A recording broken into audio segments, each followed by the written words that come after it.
नमस्कार, मैं हूं सौरभ शर्मा और एक महीने के अंदर दूसरी बार एनडीए की आज अग्नि परीक्षा है।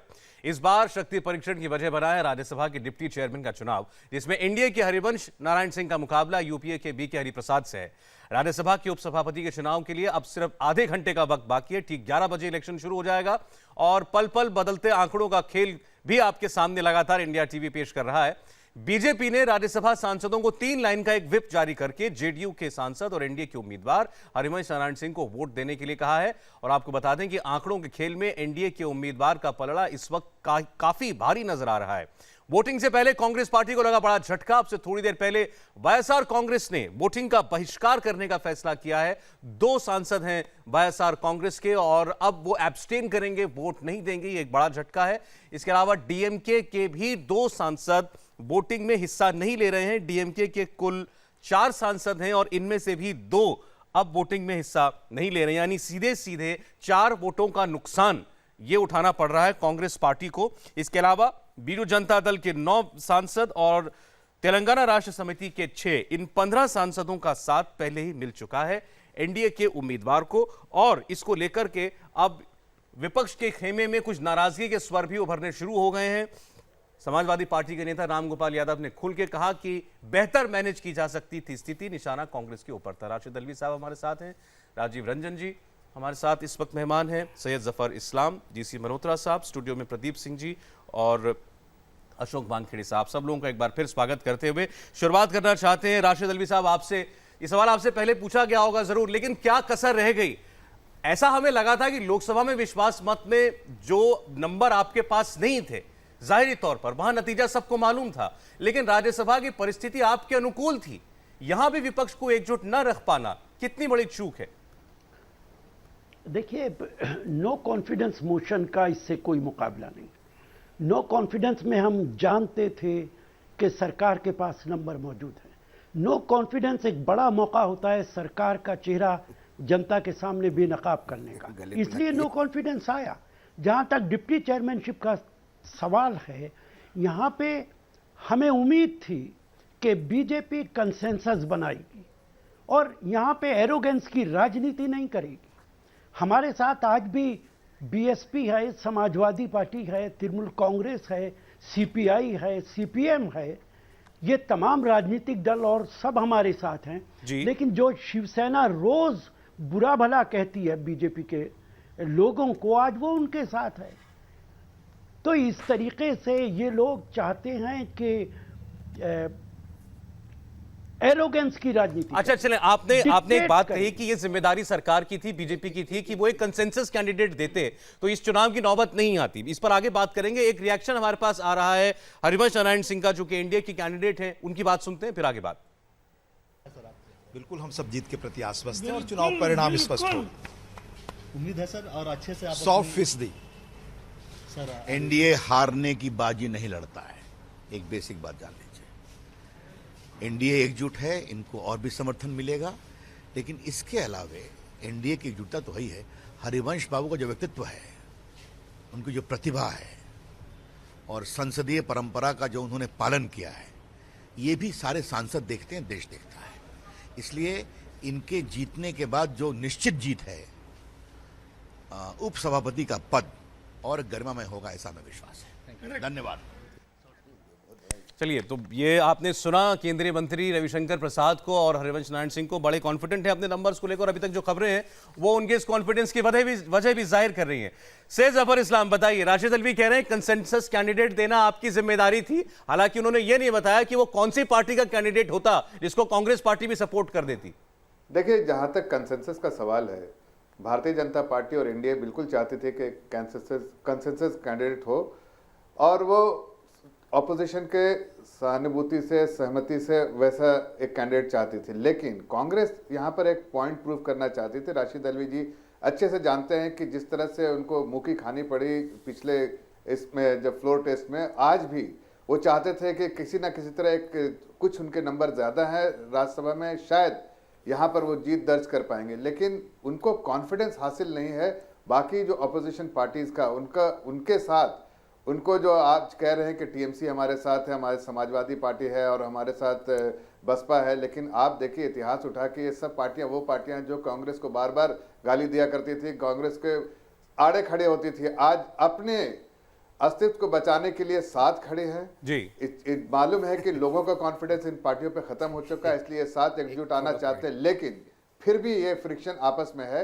एक कमेंट है आपकी बात पर अशोक वानखेड़े का, बोलिए अशोक जी। जाफर साहब, वो तो शिवसेना और बीजेपी के बीच में भी है, शिवसेना भी रोज नहीं, देखिए मैं जहां तक शिवसेना के साथ रिस्पॉन्ड कर रहा हूं, शिवसेना के बाद राशिद अलवी जी ने कहा, मैं इसका जवाब देता हूं। मैं वही कह रहा हूं, देखिए राशिद अलवी के नहीं, मैं आपके बात पे कमेंट कर रहा था कि ये लोग रोज गाली देते और आज साथ में हो गए, आप भी साथ में सरकार में है और रोज गाली देते हैं आपको। अविश्वास प्रस्ताव में उन्होंने वॉकआउट तक किया।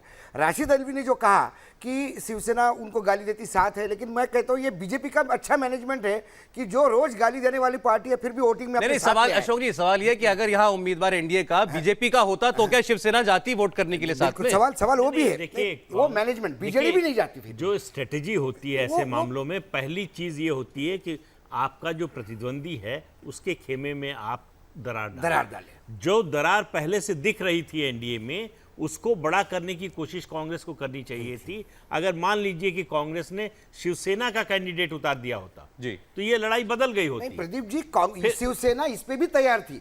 यदि वंदना चौहान एनसीपी की कैंडिडेट रहती तो मराठी मुद्दे पे, इसके पहले उन्होंने राष्ट्रपति के उम्मीदवार को भी मराठी मुद्दे पे बाकायदा प्रतिभा पाटिल को वोट दिया था जी। मराठी अस्मिता को लेके वो बाकायदा वोट देती, लेकिन कांग्रेस कहीं ना कहीं चूक गई। कांग्रेस अपने साथियों को नहीं पाट पाई, बीजेपी अपने विरोधियों को भी साथ मिला। अभी आप पूरी खबर नहीं बता रहे, अंदर की खबर नहीं बता रहे कि ये वंदना चौहान का नाम क्यों नहीं आगे बढ़ा। अच्छा, मैं पूछता हूं, एक मिनट, लेकिन पहले कंसेंसस कैंडिडेट की बात हो रही थी तो राजीव रंजन से सवाल है। राशिद अलवी साहब कह रहे हैं कि एक आम सहमति से भी ये इलेक्शन हो सकता था, वोटिंग की नौबत नहीं आती। राजीव रंजन, तो किसकी गलती है ये? देखिए, सबसे पहले तो कांग्रेस कंसेंसस की बात करती है, महागठबंधन के बिखरते कुनबे को तो वो समेट नहीं पा रही है। और 2 बार ये 2 असर हो चुके। चुनाव का वर्ष है, महागठबंधन की जो चुनौती थी आप अविश्वास प्रस्ताव पर देख चुके हैं कि वो अपने कुनबे को एक साथ बांध नहीं पाए, और जो नंबर उनके साथ दिखते थे वो नंबर भी वोट में तब्दील नहीं हो पाए। आज ये दूसरा अवसर है, आप अभी टीआरएस के फैसले को भी आप सामने, आपने वाईएसआर कांग्रेस के फैसले को अभी दिखाया, लेकिन मैं मानता हूं निश्चित तौर पर वानखेड़े साहब ने बिल्कुल सही बात कही है। वो परिस्थितियां जरूर पैदा हुई हैं जिसमें वंदना चौहान को ये लगा है कि उनकी जीत नहीं दिखती है, लेकिन कांग्रेस को भी एक आसान जीत तो नहीं मिलती दिख रही थी। कांग्रेस ये आश्वस्त कर सकती थी कि आपके उम्मीदवार को हम लोग पूरी ताकत के साथ वैसे ही मदद करेंगे जैसे अपने उम्मीदवार के लिए करेंगे। और मैंने पिछले सेगमेंट में एक बात कहा, कांग्रेस बड़े महत्वपूर्ण संवैधानिक पदों पर गठबंधन के साथियों को हिस्सेदारी देने के पक्ष में कभी नहीं होती है। गोपाल कृष्ण गांधी को यूपीए के उस दौर में नीतीश कुमार जी ने चेन्नई में कहा था कि राष्ट्रपति पद का उम्मीदवार बनाया जाए, लेकिन कांग्रेस ने मीरा कुमार जी को उम्मीदवार बनाया।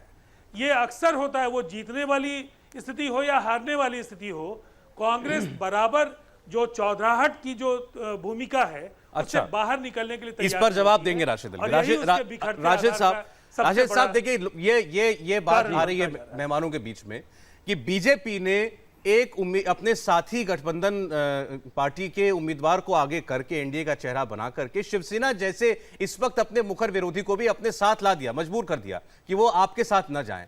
आप वो काम नहीं कर पाए, आप वंदना चौहान के नाम पर भी सहमति नहीं बना पाए। देखिए, हरिप्रसाद अपोजिशन के कंसेंसस कैंडिडेट हैं, तमाम राजनीतिक दलों से बात करके ही वो कैंडिडेट बने हैं। आप मुझे एक बात बताइए, मैं आपसे पूछना चाहता हूं, बीजेपी अगर कंसेंसस नहीं बना रही है, प्रधानमंत्री अगर बात नहीं कर रहे, हम सरेंडर कर दें, हम कह दें कि बीजेपी जिसे लड़ा रही है आंखें बंद करके सपोर्ट करेंगे? जीत और हार अलहदा बात है, ये सवाल नहीं है कौन जीतेगा कौन हारेगा। लेकिन ऐसे माहौल में जहां बीजेपी और प्रधानमंत्री दबाव की राजनीति करते हों, एरोगेंस की राजनीति करते हों, डराने की राजनीति करते हों, वहां पे हम सरेंडर कर दें? हम पूरे देश को बताएंगे हालात कुछ भी हों, हम मुकाबला करेंगे। राशिद जी, आप जीती हुई बाजी हार गए। सरेंडर करने की बात नहीं, आप जीती हुई बाजी हार गए। एक मिनट, एक बार जरा कंप्लीट करें। एक मिनट, बार बार नो कॉन्फिडेंस की बात करते हैं। हमें मालूम था नो कॉन्फिडेंस में बीजेपी के पास नंबर है, एनडीए के पास नंबर है, लेकिन नो कॉन्फिडेंस एक बड़ा मौका होता है, एक तरफ विपक्ष के लिए कि वो सरकार को एक्सपोज करे और दूसरी तरफ पक्ष के लिए भी, जी। रूलिंग पार्टी के लिए भी कि अपनी उपलब्धियां गिनाए। चलिए सर, मुझे इसका ब्रेक लेने उसका की मजबूरी है, कोई क्या कह रहे थे आप? नहीं, मैं ये कह रहा था कि जो बार बार आप ये कहते हैं कि हमारी ये सिंबॉलिक लड़ाई है, अरे आप तो जीती हुई लड़ाई हार गए, आपके पक्ष में थे आंकड़े, आप थोड़ी मेहनत करते, वो मैंने लोग symbolic तमाम नहीं कहा है। आप ही के लोगों को मैं- बीजेपी ने साधा है, एनडीए ने महागठबंधन के लोगों को साध के अपनी प्रदीप जीत जी, ले ली शॉर्ट है। Comment, short comment. ऐसा है कि ये जो मैंने राशिद symbolic अरबी साहब नहीं कह रहे हैं कहा। सरेंडर कर मैंने देते, symbolic दरअसल नहीं कहा। सरेंडर कर मैं दिया है अभी आपने। कर दिया। आप इस लड़ाई को लड़ ही नहीं रहे हैं, आपके पक्ष में जो लोग हो सकते थे उनको भी नहीं रख पाए, तो ये सरेंडर ही है। दूसरी रणनीति होती है स्ट्रेटेजिक रिट्रीट, वो भी आपने नहीं किया कि चलो जब हार अवश्यंभावी है, तय है, तो हम बड़ा दिल दिखाए, कहें कि हम पीठासीन अधिकारी का चुनाव है। चलिए, अच्छा ठीक है।